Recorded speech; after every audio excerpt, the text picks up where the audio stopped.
জাহান্নামের অতল গহ্বরে আগুনের ছোঁয়া লাগে এক ধরনের গাছ হয়, কাঁটাযুক্ত দুর্গন্ধযুক্ত একটা গাছ, এটার নাম জাক্কুম। জেনে রাখবেন। কি নাম?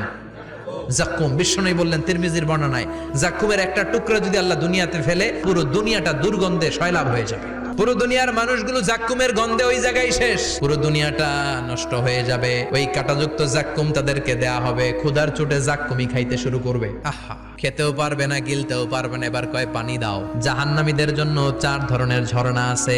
একটার নাম হলো হামিম, মানে ফুটন্ত গরম পানির ঝর্ণা। 2 নম্বরে হলো গসাক, মানে বমি। 3 নম্বরে হলো গিসলিন, দুর্গন্ধযুক্ত রক্ত আর পুজ। 4 নম্বরে হচ্ছে মোহল, পোড়া তেল। খা, দাউ দাউ করে এগুলো থেকে আগুন জ্বলবে, তৃষ্ণার চোটে এগুলোই খেতে চাইবে।